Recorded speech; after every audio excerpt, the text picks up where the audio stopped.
ಈ ವಿಡಿಯೋದಲ್ಲಿ ದುಬೈನ ಪ್ರಸಿದ್ಧ ಸಮುದ್ರ ತೀರದ ಮೀನು ಮಾರುಕಟ್ಟೆಯ ಬಗ್ಗೆ ತಿಳಿಯಿರಿ.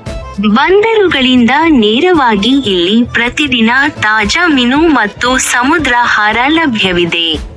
ಸ್ಥಳೀಯರು ಮತ್ತು ಪ್ರವಾಸಿಗರು ಹೆಚ್ಚಾಗಿ ಭೇಟಿ ನೀಡುವ ಈ ಮಾರುಕಟ್ಟೆಯು ದುಬೈನ ಸಾಂಸ್ಕೃತಿಕ ಮತ್ತು ವಾಣಿಜ್ಯ ಮಹತ್ವವನ್ನು ಪ್ರದರ್ಶಿಸುತ್ತದೆ. ಮೀನು ಖರೀದಿಸುವಾಗ ಗಮನ ಕೊಡಬೇಕಾದ ಕೆಲವು ಪ್ರಮುಖ ವಿಷಯಗಳಿವೆ.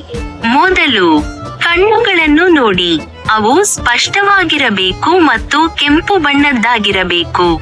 ನಂತರ ಮೀನಿನ ಚರ್ಮವು ಹೊಳೆಯುವ ಮತ್ತು ದಪ್ಪವಾಗಿರಬೇಕು. ನೀವು ಅದನ್ನು ನಿಮ್ಮ ಕೈಯಿಂದ ಒತ್ತಿದಾಗ ಮೀನು ಅದರ ಮೂಲ ಆಕಾರಕ್ಕೆ ಮರಳಬೇಕು. ಅದು ತಾಜಾತನದ ಸಂಕೇತವಾಗಿದೆ. ಹೆಚ್ಚಿನ ಆಸಕ್ತಿದಾಯಕ ಮಾಹಿತಿಗಾಗಿ ನಮ್ಮ ಚಾನೆಲ್ ಅನ್ನು ಚಂದಾದಾರರಾಗಿ ಮತ್ತು ವಿಡಿಯೋವನ್ನು ಹಂಚಿಕೊಳ್ಳಿ.